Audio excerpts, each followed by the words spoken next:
Hey everybody, do you want to watch all your favorite Battle Geek Plus shows like Awesome Video Game Memories without those pesky advertisements? Well, make sure to watch Battle Geek Plus on Amazon Prime for easy binge watching and resuming. Link down below in the description. Take care.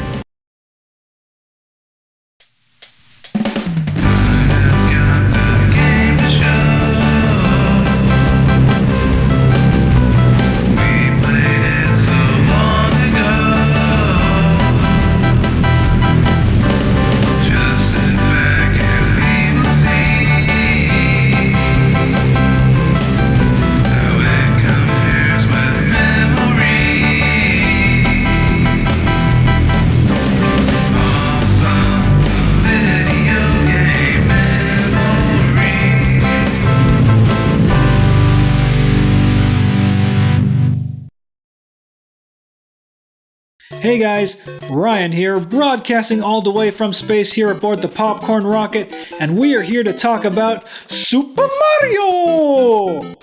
Ah yes, Mario, one of the most, if not the most iconic video game mascot of all time.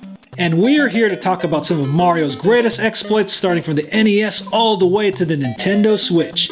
Enjoy!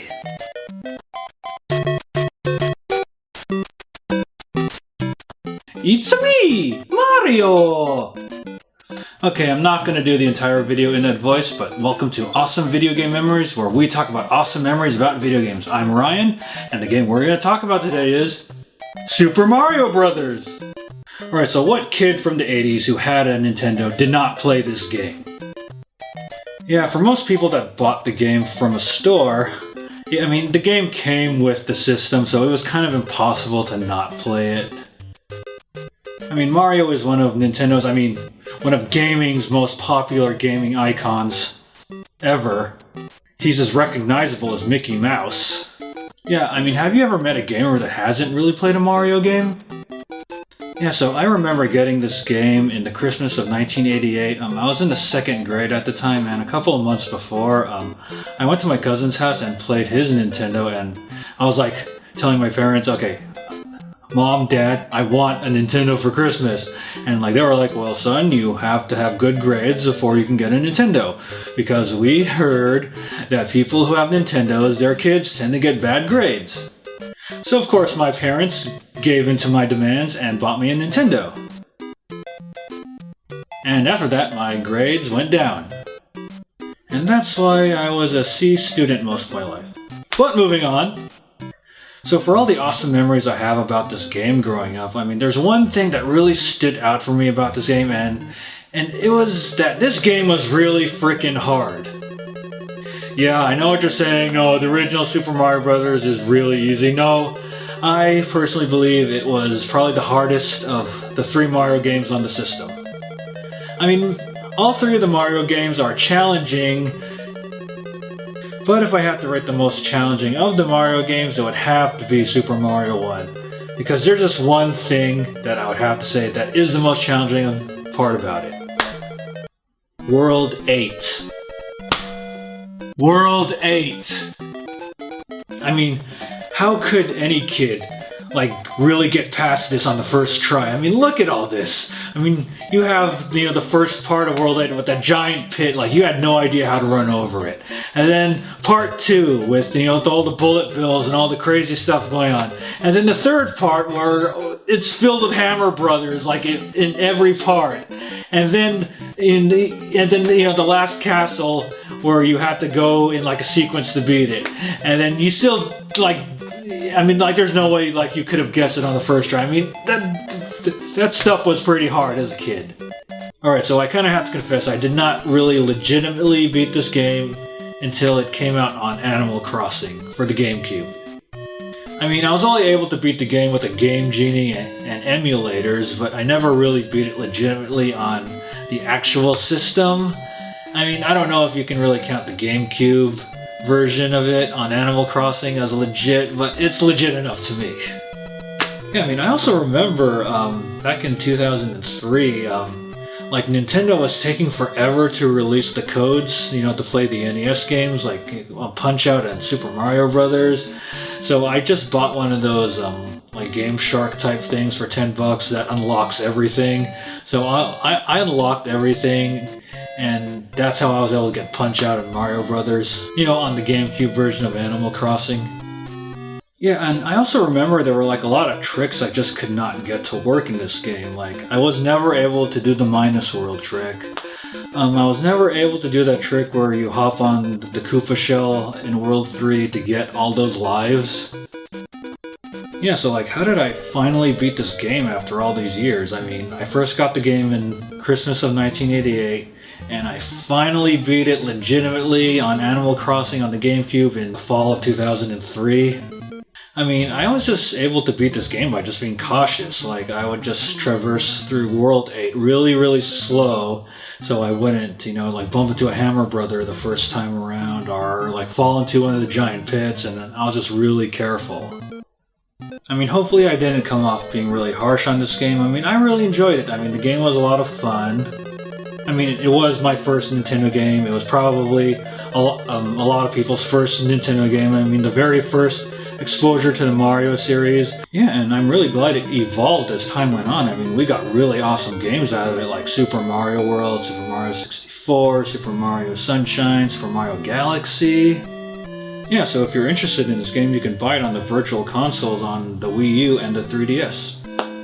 So there you have it, Super Mario Bros., one of the most beloved and classic video games of all time. Despite the difficulty of it, I mean, I totally recommend picking it up because it's a true classic.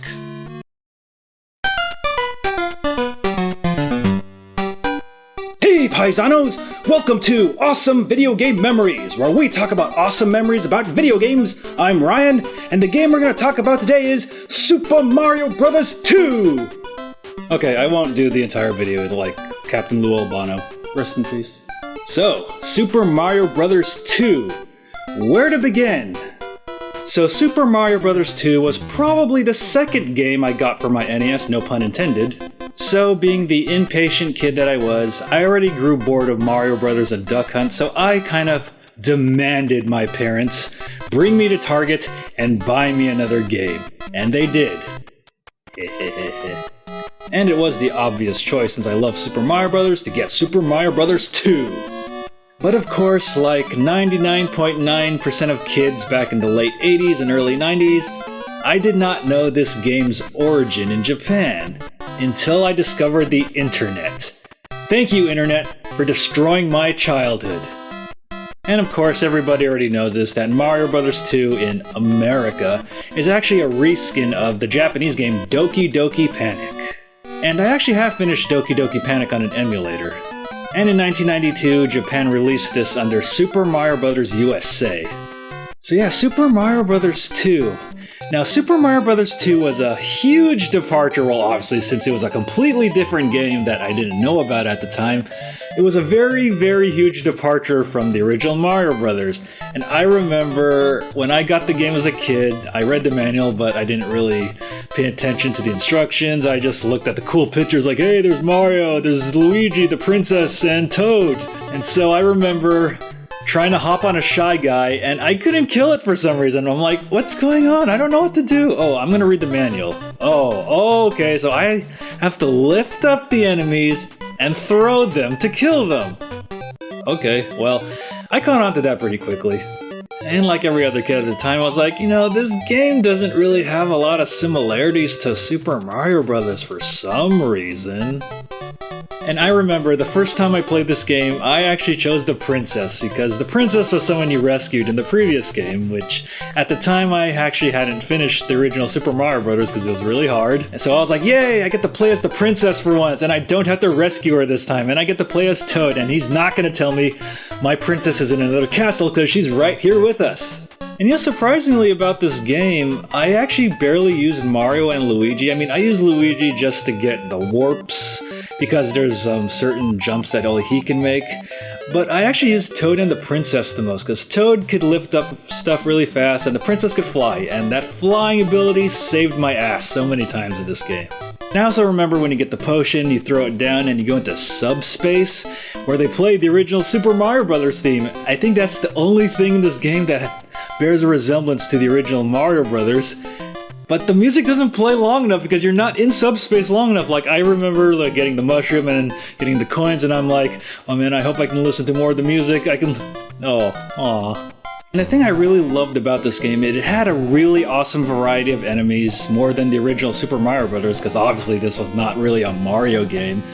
Especially the bosses like the Mouser, the Triclide, the Claw Grip, you know, the flaming thing. I'll put the name down here because I forgot. And I also remember the Birdos, who think that they're girls, but you throw eggs at them. And also, I remember one of the craziest things about this game is when you get the keys and then the Phantos chase you. Alright, time to open that safe. Oh shit! I remember being legitimately frightened about the Phantos when I first played this game. I was like, oh my god, they're gonna get me! They're always gonna get me! They're not that hard to avoid, but there's some crazy intensity about running away from those guys while holding a key. Although you can always throw the key and kill enemies and then pick it back up and have the Phantos chase you again. Especially in the second level where you have to grab the key, then go up the sand. It was pretty crazy. I also do remember by the time I got to the second level, I remember I had trouble getting out of the quicksand for some reason. I don't know why as a kid I didn't press the A button fast enough, but I just couldn't get out of it. I was like, no, I can't beat this level, it sucks, it's hard. And I do admit, for the longest time, I actually did not beat this game in order. I kinda did this. I used the warps in level 1 to skip all the way to level 4, which is the ice world. And then I would beat that world, then go to level 5, then use the warp to get to the last level. And it took me a pretty long time, I think a year after I got the game, to actually complete the game from beginning to end. Now, I remember the game being challenging, not as challenging as the original Super Mario Bros., because, you know, you don't have all those short holes, you don't have the Hammer Brothers, but the level design is pretty intense in this game, and it's a lot more difficult than games I was used to at the time. Oh yeah, I also do remember that you can actually throw the turtle shells down and ride on them, and you're like, surf's up, dude! I also do remember watching the Super Mario Bros. Super Show, seeing the Flurries and the Shy Guys. I was like, hey, I remember those guys from the game! Although I saw the Flurries in Super Mario Bros. Super Show even before I even got to them in the game. And now let's talk about Wart's Castle. Oh boy, now, level 7 was already difficult enough to beat, but getting to Wart's Castle was quite an ordeal, especially having to traverse through those clouds with all the bullets, and then you have to ride that rocket. And Wart's Castle, actually to this day, I have never found the mushrooms in there. I am not joking. I have never found the mushrooms. I would always traverse Wart's Castle with my default 2 bars of energy. It wasn't easy. Like, Wart's Castle was like the Super Mario Bros. Version of the Great Palace. And I also remember when I got to the Albatross Head, hoping that I can get to Wart, and then the fucking thing comes to life. I was like, holy shit. And it killed me, because I only had my 2 default life meters, but then I was able to beat it. Now, Wart actually was pretty hard for me at first. Like, I kept trying to throw the vegetables in front of his mouth, but then I started changing up my strategy. I would get the vegetables, go behind him, then throw it in the back. But I eventually got good enough to actually beat him by throwing the vegetables in the front, and then the ending, I remember, like, you know, those guys throw Wart's body out, so was Wart really dead? That's kind of morbid for an NES game. But this whole thing was a dream, so Wart was never really alive, or existent. I would always remember that Toad and the Princess would be my highest contributors at the end.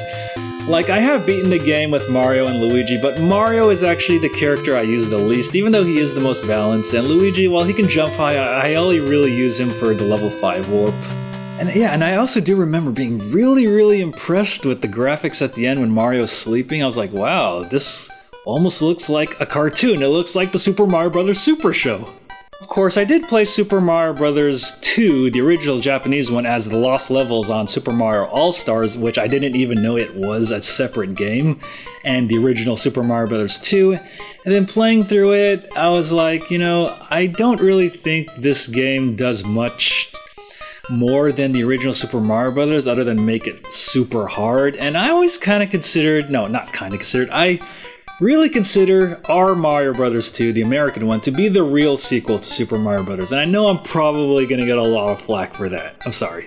But how did Super Mario Bros. 2 hold up to the original Super Mario Bros.? Well, I beat Super Mario Bros. 2 way before I beat the original Super Mario Bros. And I think while Super Mario Bros. 2 is very challenging, there are a lot of challenging parts in this game. This game is not really a cakewalk. It's actually definitely a lot more forgiving than the original Super Mario Bros.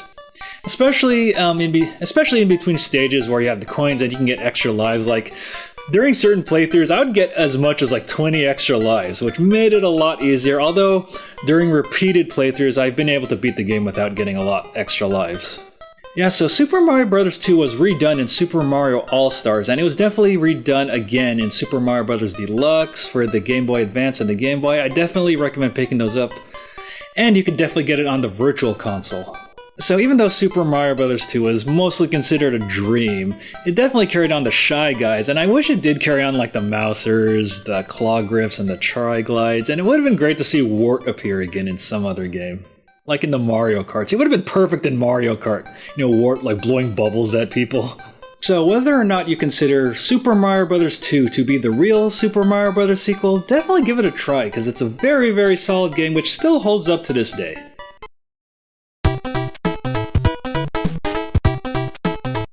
Welcome to Awesome Video Game Memories, where we talk about awesome memories about video games. I'm Ryan, and the game we're talking about today is Super Mario Bros. 3! Oh boy. So what can I say about one of my personal favorite and possibly one of the greatest games of all time, Super Mario Bros. 3. Now you thought Mario 1 was great, you thought Mario 2 was great, but Super Mario Bros. 3 takes everything that's great about those games and kicks their asses! So like most kids back in the 80s, my first exposure to Super Mario Bros. Was a certain movie called The Wizard. And I remember my friends telling me that you can get a free copy of Super Mario Bros. 3 when you watch The Wizard. Just go ask the guy who sells the popcorn.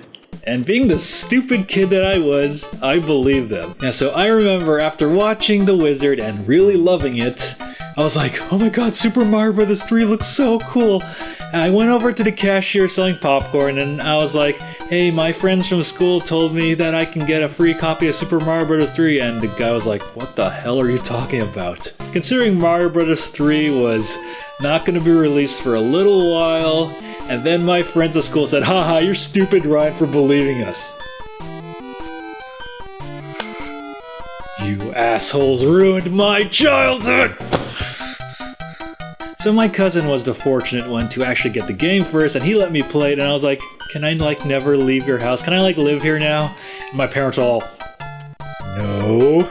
So by the end of the 3rd grade, my grades were good enough, yes, good enough, or my parents just kind of pitied me, that they actually bought me the game, and I was like, I'm the happiest kid in the world, yes! And I do remember, like, this girl in my class was saying, hey, do you remember how to get the warp whistle? I'm like, I kind of remember from The Wizard, I don't really remember. Like, she was like, yeah, you have to get it by ducking into that white block, and I didn't understand what the hell she was saying. I mean, I didn't remember The Wizard that much back then, and I can't believe I literally forgot. Because the first couple of months I had this game, I did not know where to get any of the warp whistles.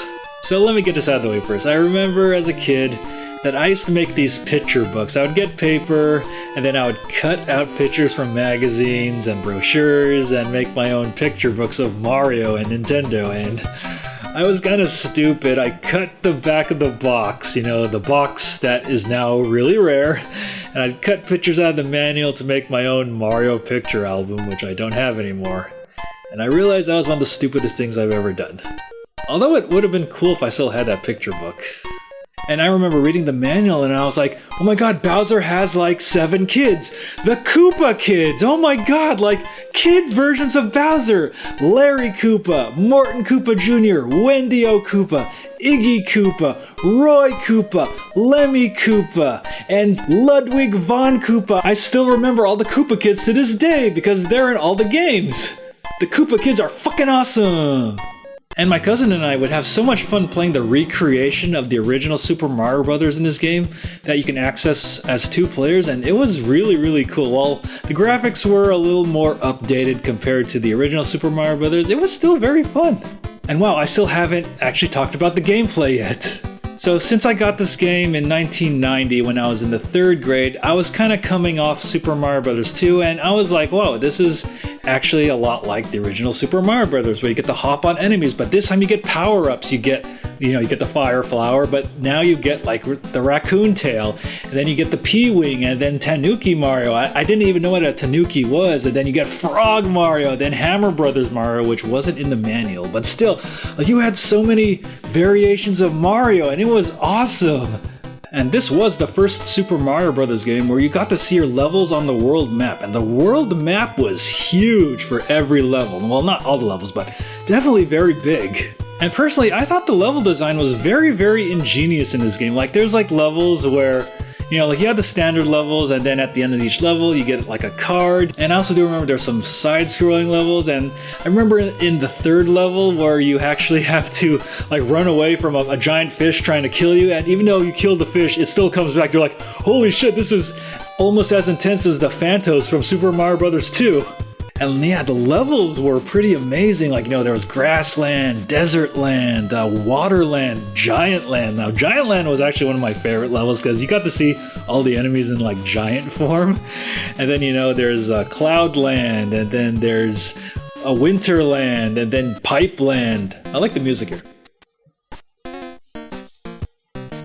And it's kind of funny too. I remember reading a lot of magazines, and they would never show Darkland like anywhere. And I remember going into Darkland, and I was like, am I in like the Mario version of hell? Like, holy shit. Oh yes, and let's not forget about Karibo's shoe, which actually wasn't in the manual. I had to look at a guide to realize what Karibo's shoe was. It was kind of cool, like hopping in that shoe and hopping on Spinies for the first time ever. And while most of the levels in the original Super Mario Bros. Were mostly straightforward, the level design in this game is like super ingenious. I mean, there's so many platforms, there's like P blocks, there's like music blocks, there's those directional blocks like you can use, and then there's like fortresses where you get to fight fortress boss Boom Boom, and then there's the airships at the end of every level where you have to fight the Koopa Kids because the king was transformed with the wands. And these airships were pretty intense, man. Like, just look at these airships, dude. Yeah, and I do remember Ludwig von Koopa's airship was really, really huge at the end of World 7. Yeah, and there were some pretty crazy levels in this game. Like, I remember this one fortress where there was no enemies, and it was just a whole bunch of blocks, but then you press the P block and it would turn to coins, and you had to find the door, and it was pretty crazy. And actually, what's great about this game, I think it's not actually as challenging as Super Mario Bros. 1 and 2. It's still very challenging, but the challenge does kind of spike around level 6, especially if you choose the wrong costume to go into certain levels. Like, I remember I chose the Hammer Brothers suit, but then there's this one level where you have to fly out of there, and I was like, well, crap, I can't use this super awesome Hammer Brothers suit. And of course, I do admit, I didn't get into the last level, the Dark World, without using the warp whistles at first, because it took so long just to get through this game from beginning to end, and there were no passwords, so you kind of had to play this game for a very long time if you wanted to experience everything. And yes, I did discover you had to duck under the white block to get the first whistle, and then there's the whistles in the fortress and in the desert level. Yeah, I do remember randomly getting that ship with all the coins in the Hammer Brothers fight at the end. And I also do remember the boss fights with the Koopa Kids were really, really fun, although I had a little trouble with Lemmy Koopa because he had all those extra balls. And then there's Roy Koopa where he would stomp and then the ground would shake.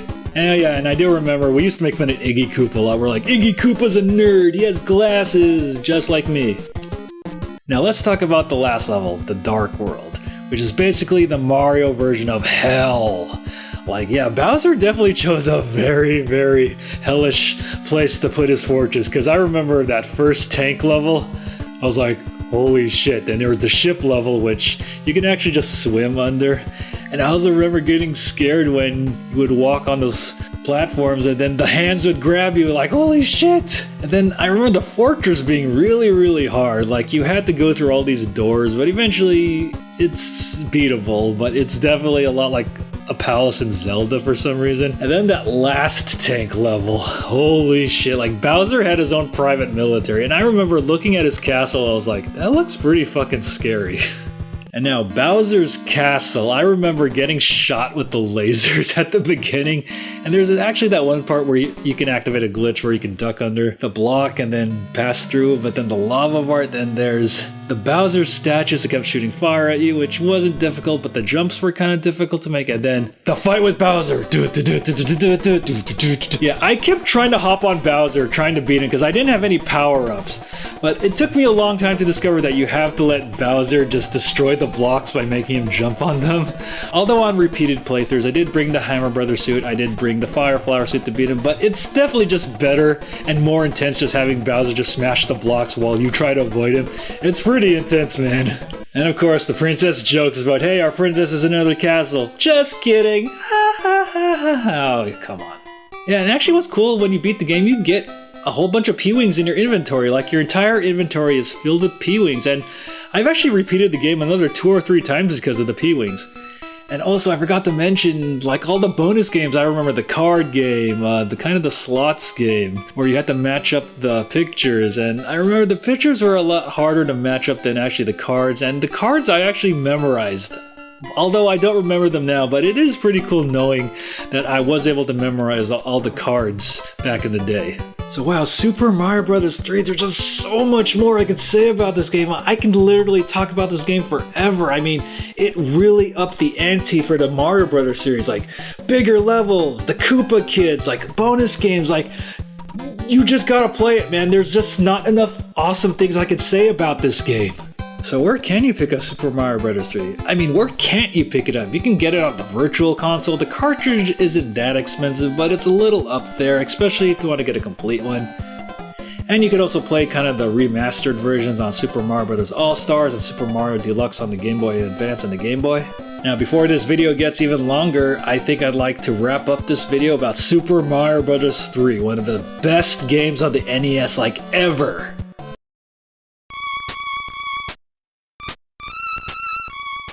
Welcome to Awesome Video Game Memories, where we talk about awesome memories about video games. I'm Ryan, and the game we're going to talk about today is Dr. Mario. Oh yeah, don't let Dr. Mario near your genitals, because he's not a real doctor. So Dr. Mario, one of the most unique puzzle games on the NES. My first exposure to this was actually those commercials.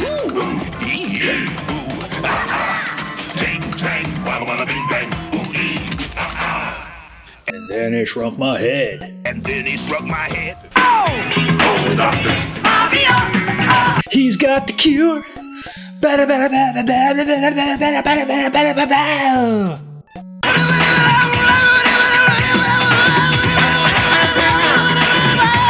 And if that marketing didn't convince me to get the game, I don't know what did. So I remember when I first played this game, I did not want to beat this game on any difficulty above easy, because I actually was pretty terrible at this game. Until a friend showed me that, hey, if you beat levels 5, 15, and 20 on medium and higher, you get to see this cool sequence where the viruses are on a tree, then a book can fly by, or some cool shit happens. I'm like, you know what? That was enough motivation for me to up the difficulty level, or raise the stakes, as they say, and beat the game. And I still was really awful at it. I remember having the hardest time just trying to beat level 5 on medium, but eventually I got good enough at it to beat it. Then I beat level 15 on medium, then I beat level 20 on medium, and I was like, oh my god, hard mode's gonna be even crazier. And hard mode was crazier. And then I eventually beat hard mode at level 20, and then I saw the really cool ending where the aliens kidnap the viruses, and I was like, okay, we get to play level 21. And the highest level I got to in this game was level 24, and that's where I just was like, this is too difficult. I wanted to see if there was something like at level 25, like maybe Mario fights the viruses by stomping on them or something. But yeah, the viruses were really cool, and back as a kid, I wanted to own plush toys of these things. And also, one of my favorite things about this game was the music. I loved both of the Fever and Chill tracks. And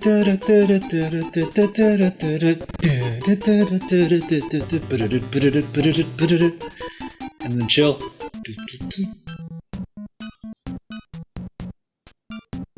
And I actually did play this game 2-player with my cousin and my friend a lot, especially if you play with chill music and you lose and then the viruses start laughing at you. It's actually kind of freaky.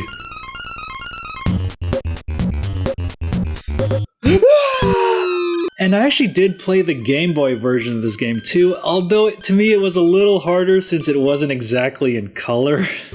And they did release Dr. Mario for the N64, they released a compilation cartridge on the SNES, and they also did release an enhanced version on the Wii, and there's also Dr. Luigi also. Yeah, so Dr. Mario, definitely a very fun game, a very challenging game. There's not a lot of depth to it, but it's still a very, very fun game to play. And definitely play a 2-player with your friends. On chill mode, where if you lose, the viruses laugh at you. Yeah, so where can you get Dr. Mario? Well, you can't exactly make an appointment with him since he's not a real character, or you can't exactly get Dr. Mario prescribed from your doctor, but you can get it on the virtual consoles for the Wii, the Wii U, and the 3DS. Take care, cause he's got the cure!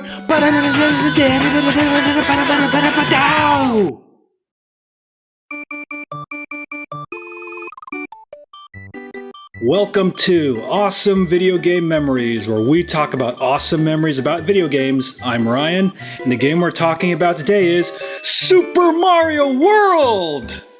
So Super Mario World is probably one of my personal top favorite games of all time, probably in my top 3. Because when all of your favorite franchises made the jump from the NES to the SNES, Super Mario World was one of those games that took a quantum leap over something that was already great, which was Super Mario Bros. 3. So take everything you loved about Super Mario Bros. 3 and make it 100 times better. And I had no idea how they were going to even top Super Mario Bros. 3 back in the day.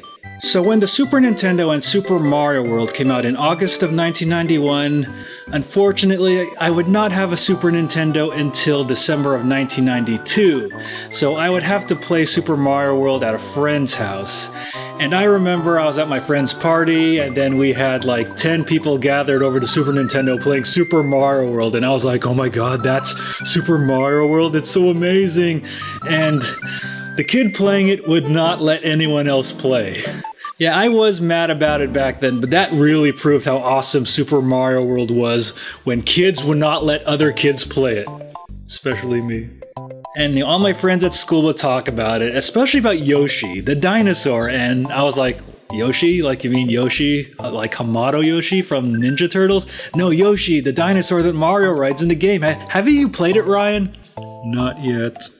And then I remember Easter vacation of 1992 when I was in the 5th grade. You know, Easter vacation, and then you high schoolers and college students call it spring break.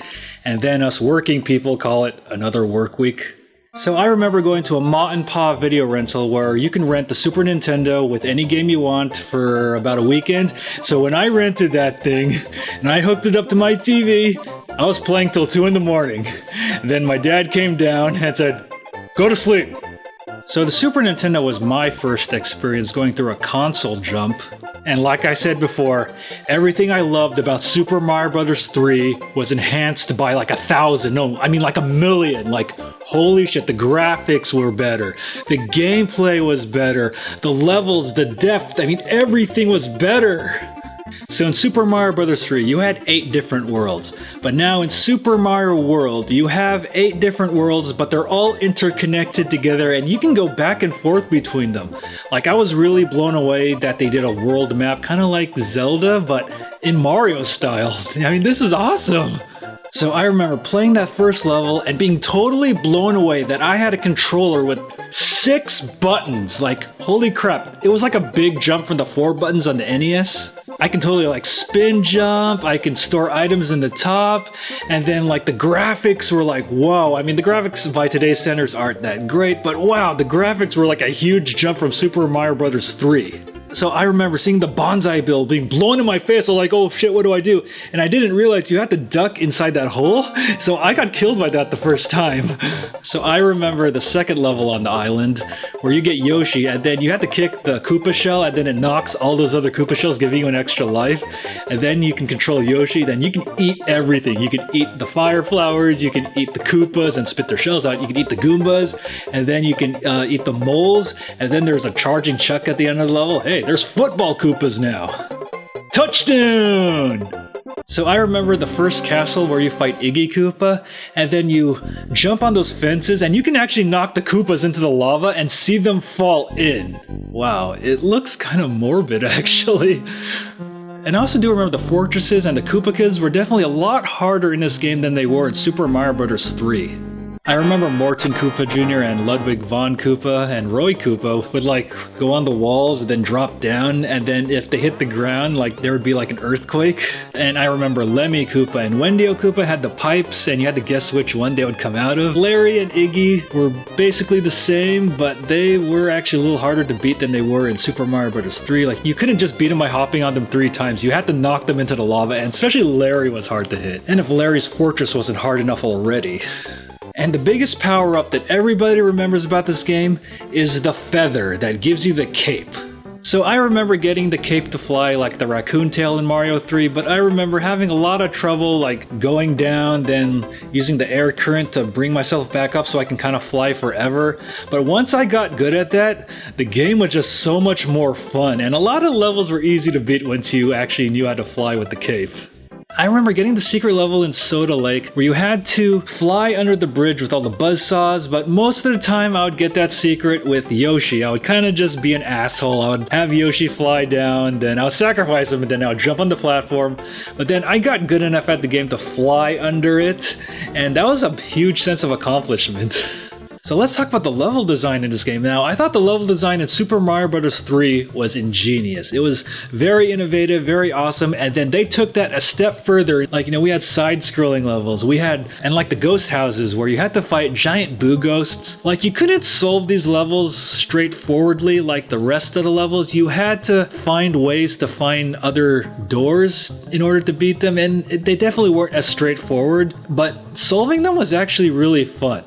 And just like the previous game, yes, the boos are back. Where you stare at them, they won't attack you, but if you stare away, they're gonna attack you. Hey! And I also remember the fortress levels where you fight the Reznors at the end. Like, I didn't know how to beat these things at first. I tried to jump on top of them. I couldn't beat them that way. I tried to shoot fireballs at them. I obviously couldn't beat them that way. But then I discovered, oh, you had to hit them from the bottom. Well, that's not really self-explanatory. Yeah, and about the level design in this game, yeah, it definitely scales up the more you play the game, but I never feel like the levels get like super difficult. I mean, the levels do get hard at times, but you can easily persevere through them. I never feel like they get frustrating, especially when I repeat the game. And what's great about this game, it has a lot of good replay value because the levels are just never that super difficult. Like Super Mario Bros. 3 has a lot of difficult levels, Super Mario Bros. 1 had a lot of difficult levels, but Super Mario World just feels just right. Even the last couple levels aren't even that difficult. And one of my favorite things about this game, when you defeat one of the Koopa Kids, Mario destroys their castle in like one of the funniest, unique ways. And my favorite one was when he tried to use the dynamite on that one castle and it blows up on him. I remember like laughing my ass off so much during that one. And I definitely remember discovering the Star World and the Special World. And the Special World was awesome because you can just kind of wait there and hear the original Mario Brothers theme. And especially the levels in the Special World were crazy. I remember that one level where you have to get a balloon, and then that's the only way you could beat the level, and you have to be really, really careful through that. And I remember one level where you can actually just kind of fly through it. It's not that difficult. Yeah, like a lot of the levels in the Special World were difficult, but not super difficult. And then when you actually beat the Special World, the entire world changes. And what's also awesome about this game, like all the worlds are named after food, like Chocolate Island, Vanilla Dome, Soda Lake, although you probably don't want to drink anything from the Soda Lake. Especially Rip Van Fish. Fuck that guy. And also what was kind of funny about this game, I remember trying to get all 96 goals, but I would always end up with 87 for some reason. But then I realized, oh wait, I have to beat the Star Worlds normally. Yeah. I didn't discover that for the longest time. And also remember, the sunken airship was actually pretty creepy. And I don't remember any of the airships sinking in Super Mario Bros. 3, but I guess they just did. Now let's talk about Bowser's Castle and the final battle with Bowser. Now Bowser's Castle, I remember the first door I would go in would actually be that door where you had all the Koopas on the fence and then you get past them. And then I would always go in the 5th door where the spikes come down.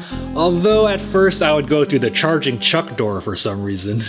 I have beaten all the doors, but I'd rather go through the easy ones, to be honest. And it's kind of cool, you can see the ninjas from Super Mario Bros. 2 right before you fight Bowser. And then, the final battle with Bowser. And now if you thought the battle with Bowser at the end of Super Mario Bros. 3 was intense, this one makes that one look like a cakewalk. Now what's actually cool about this battle is that they get rid of all of the stuff at the top like your score and the timer except for your reserve item, and it really feels like you're alone fighting Bowser at the top of his castle just by yourself. Like there's nobody there to help you. Like Mario's like, alright, I'm going to face Bowser by myself. And holy shit, I remember I didn't know what to do to fight Bowser. I thought I had to like fly on top of him and hit him like that, but that obviously didn't work. And then I discovered you had to throw the Mecha Koopas on top of him. And then it was so cool when he goes all the way back and then he zooms all the way up and you had to pause it just like at the right time, like tick! And then the fight gets even more intense, like Bowser throws like a giant bowling ball. And then after that, his clown car gets all pissed off and he starts stomping all over the place. They're like, holy shit! But then you beat Bowser, you rescued the princess, and then the ending was really cool. You could see Mario traversing through all the worlds with the princess riding on Yoshi with that really awesome tune. And then you see all the enemies, and that is Super Mario World. Wow! So yeah, Super Mario World. Now Super Mario World takes everything you love about Super Mario Bros. 3 and makes it 100 times better. I mean, the levels are larger, the depth of the game is larger, the world is larger, the boss fights are definitely a lot more intense than Super Mario Bros. 3, which is actually a good thing. And also, there's so much variety in the graphics, so much variety in the worlds, like you have the ghost houses, the fortresses, and all the food-related places you can go. I mean, wow, and all the secrets you can discover if you want to get all 96 worlds. It's definitely going to take you a while, but you feel so compelled to find everything. I can literally talk about this game forever, and deservedly so, because Super Mario World was one of the games that made the huge quantum leap from the NES to the Super NES. Yeah, don't get me wrong, we got a lot of great games after Super Mario World, but they haven't captured like that first time quantum leap awesomeness that Super Mario World had in comparison to Super Mario Bros. 3. So where can you get this game? Actually, where can't you get this game? You can get this game on the Virtual Console for the Wii, the Wii U, or the 3DS. I definitely recommend getting it on the new 3DS so you can play it on the go. And also there's a really awesome Game Boy Advance version too.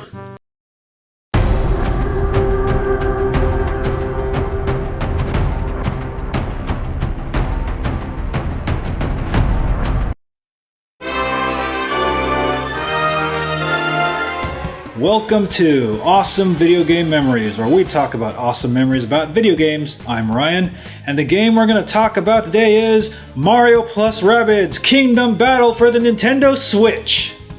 So I actually first heard about this game when we were covering it for our Waxing Pixels podcast, and I never really had an interest in the Rabbids games. I'd never played a Rabbids game, but now after playing this game, I'm actually interested in trying out the Rabbids games.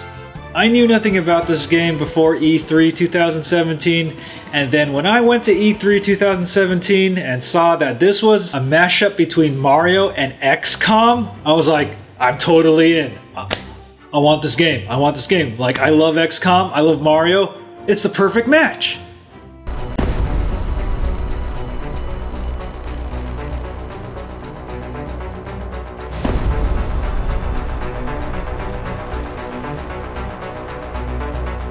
So Mario plus Rabbids Kingdom Battle is about a young girl who creates a device called the Super Merge Helmet with her assistant Beepo but it ends up falling into the hands of the Rabbids that invade her home, and then it goes into the Mushroom Kingdom, and one of the Rabbids turns into Mario, one of the Rabbids turns into Peach, and so on, and then one of the Rabbids merges with the Super Merge helmet and wreaks havoc across the Mushroom Kingdom. So Mario and the Rabbids have to go out and stop them. Now, in all honesty, calling this game XCOM Lite is a huge understatement. Even though there are things that are a lot more simple than XCOM, the gameplay just has so much depth to it.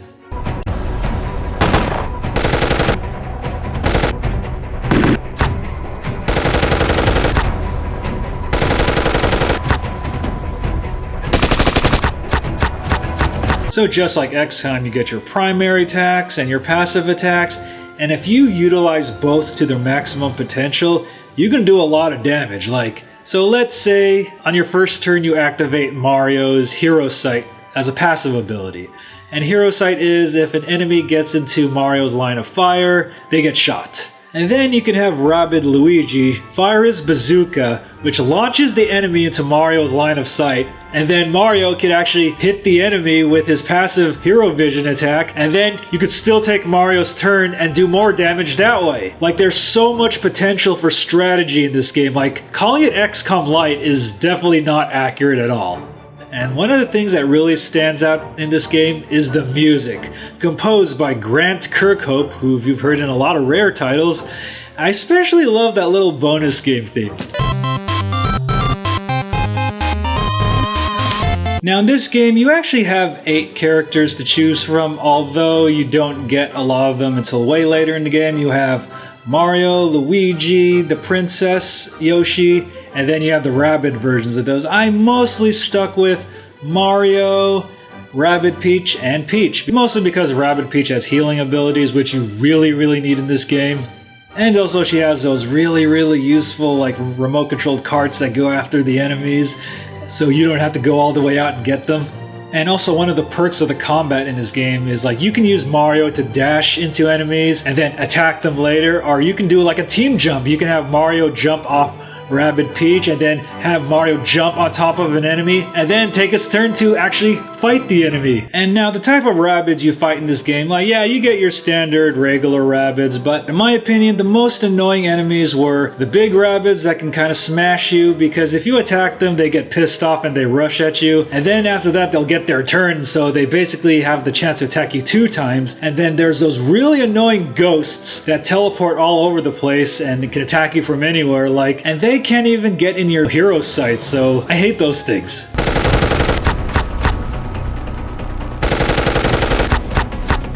And besides the combat, there's also a lot of occasional puzzle solving, which actually is a very fun distraction from the main game, and a lot of it's very innovative and fun. And also throughout the game, you get letters from a mysterious somebody who's gonna be revealed later.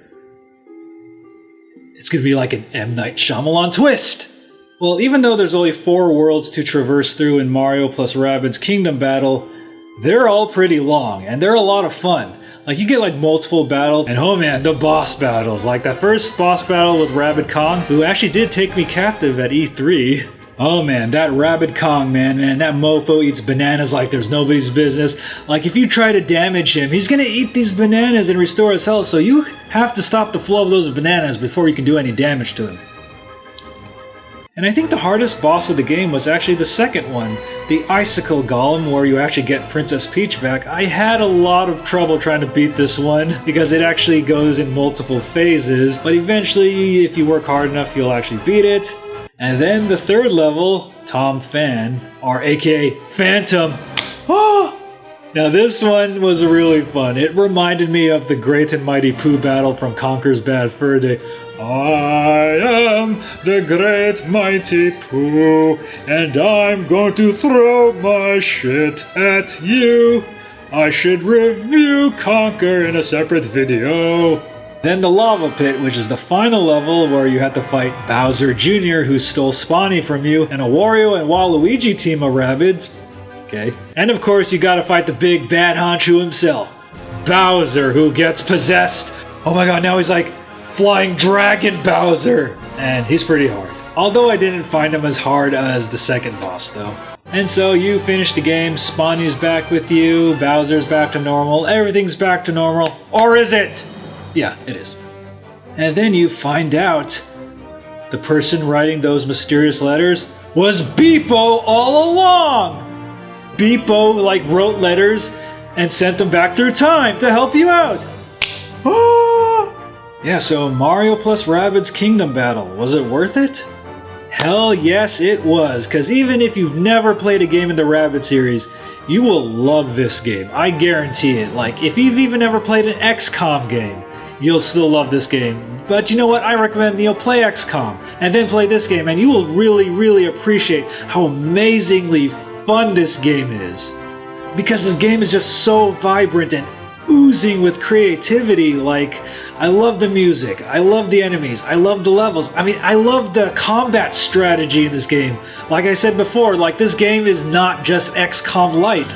It has a depth of its own, and it's amazing. And you're going to be spending hours upon hours, trying to figure out which weapons are the best to use for Mario and the Rabbids and Luigi and everybody else, and just playing all those fun mini games around the map is a good distraction from the main game and still adds so much to this package. It's amazing, man. And of course, there's DLC out for it, so make sure you get that too if you want to play some more maps. Yeah, so Mario plus Rabbids Kingdom Battle. I cannot highly recommend this game enough, and luckily this game came out pretty much at the same time that Mario Odyssey came out, so you have a lot of good Mario games for the Switch already.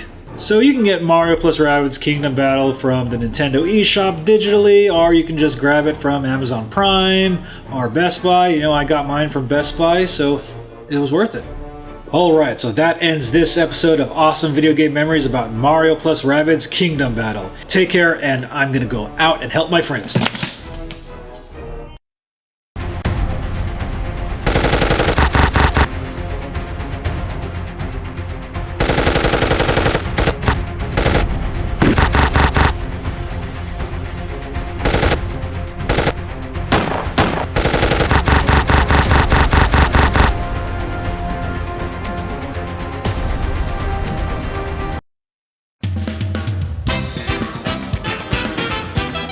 Welcome to Awesome Video Game Memories, where we talk about awesome memories about video games. I'm Ryan, and the game we're talking about today is Super Mario Odyssey! Woo!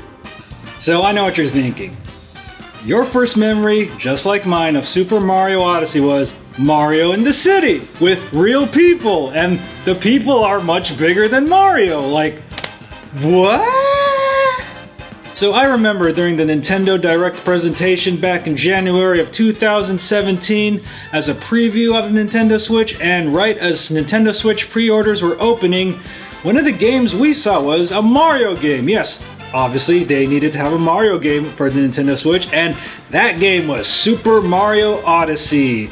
But we had no idea when it was coming out, because it definitely wasn't going to come out for launch like Zelda was, but hey, a couple of months later, we found out it was going to be released in October. So I actually first got to play this game at E3 2017, and wow, Nintendo had one hell of a setup in E3 2017. Just take a look at our E3 footage for that.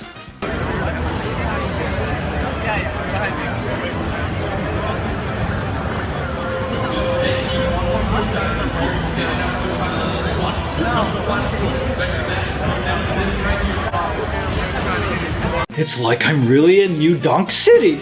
And they only had 2 levels that you can play, which was New Donk City and the desert level, and I actually took more footage of the desert level, but I got to play through New Donk City, and it was I get to bounce on people like an asshole! I'm Mario! And then I actually got to play this game again at the Nintendo World Championships 2017, and I got to play New Donk City again. It was a little different than the demo I played at E3, but hey, yeah, it's still awesome playing Mario in the city. Although I didn't realize in the full game that New Donk City is a little ways off from the beginning. So yeah, Super Mario Odyssey begins with Peach and Bowser.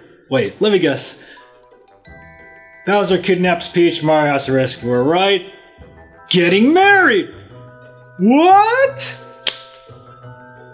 Wait a minute. Wait a minute. So, yes, I know if Peach marries Bowser, Bowser becomes the king of the Mushroom Kingdom.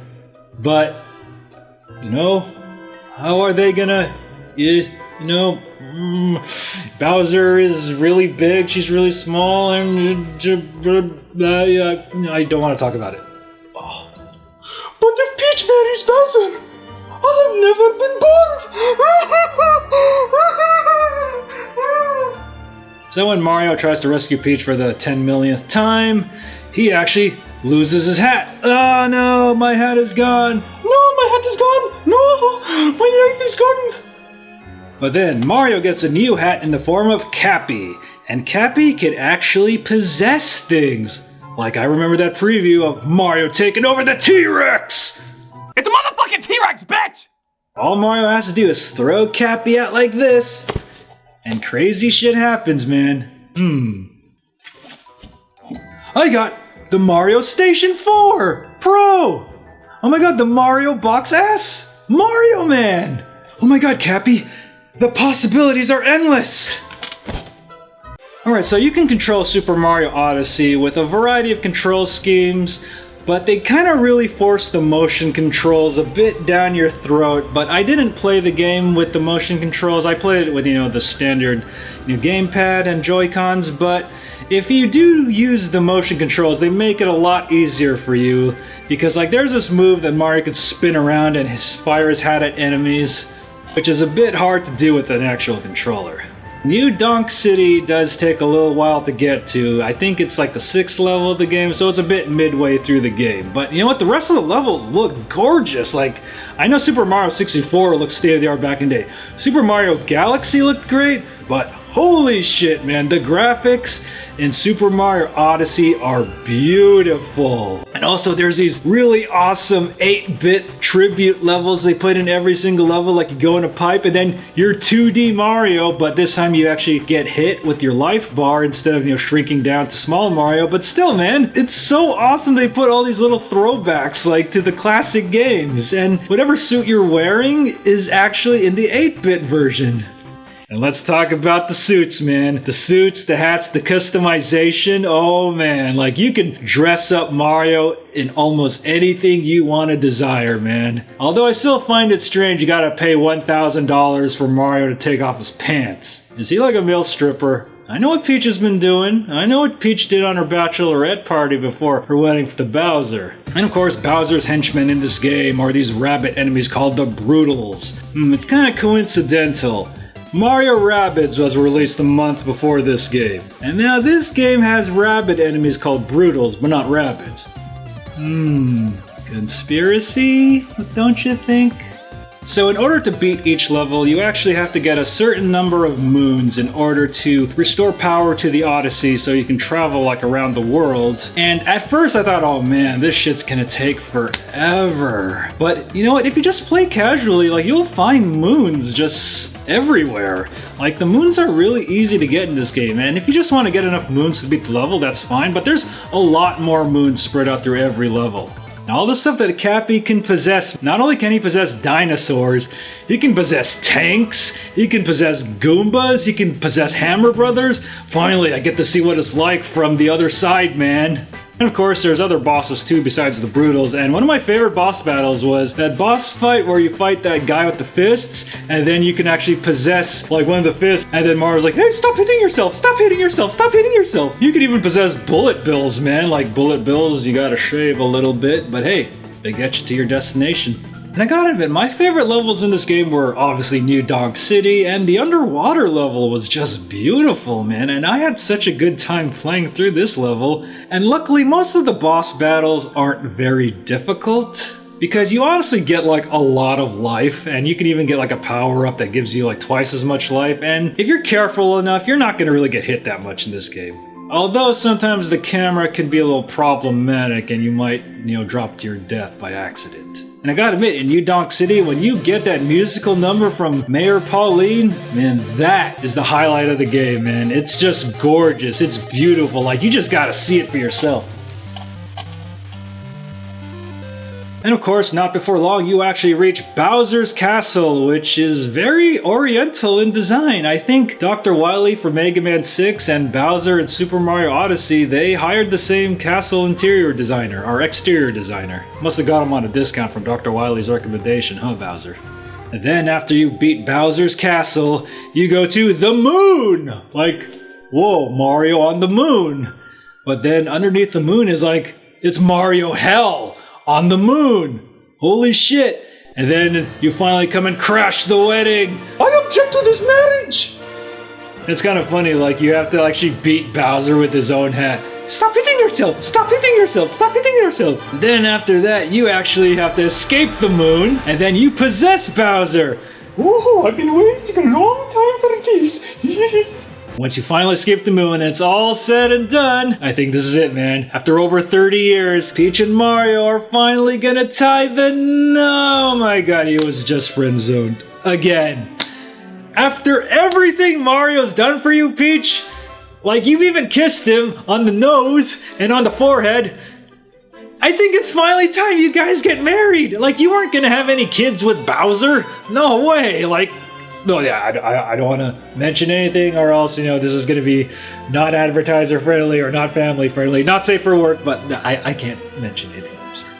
And then once you actually finish the game, you actually get to go to the Mushroom Kingdom and you can get even more costumes, and actually Peach goes out for a journey and you have to find her in each level, and there's so much replay value in this game. Like you can actually go out and get all the moons that you missed and all the coins, you get all the costumes. I mean, I do admit the game is a bit on the short side. You can beat it within a solid weekend, but there's so much replay value in the post game. Well, not exactly the honeymoon I imagined for Peach and Mario, even though they never got married in this game, but hey, you know, I think they should, you know, spend some time together and, you know, nice reward Mario, Peach. Man, Super Mario Odyssey, man. I cannot say enough good things about this game. While I am disappointed that this wasn't exactly a launch game for the Nintendo Switch, I'm glad that we waited to get a really good quality Mario game, because Mario has always had great games. Hotel Mario doesn't count, but still. Yeah, Super Mario Odyssey is definitely one of the reasons to own a Switch aside from Zelda, and you can actually get Super Mario Odyssey anywhere, like at Best Buy, Amazon, and if you actually get it from Best Buy, you actually get this collector's coin, which is really, really awesome, man.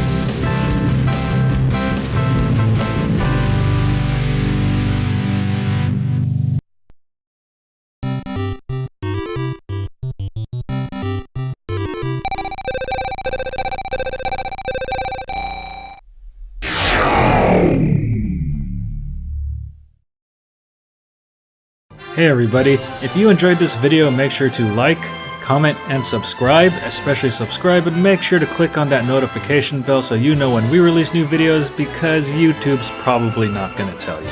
And if you want to see me play games live, make sure to follow me at twitch.tv/BattleGeekPlus, and if you have a Twitch Prime account, make sure to subscribe so you can get awesome perks like subscriber badges and much more. And if you want to support us, make sure to support us on patreon.com/Ryan Molina, because every dollar helps me bring you a better show. And also make sure to follow me on Twitter at @RyanMolina and at BattleGeekPlus.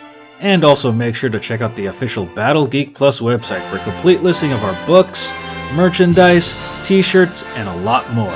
Alright, thanks for watching this video, and if you enjoyed this video, make sure to check out these other videos right here. Thanks and take care.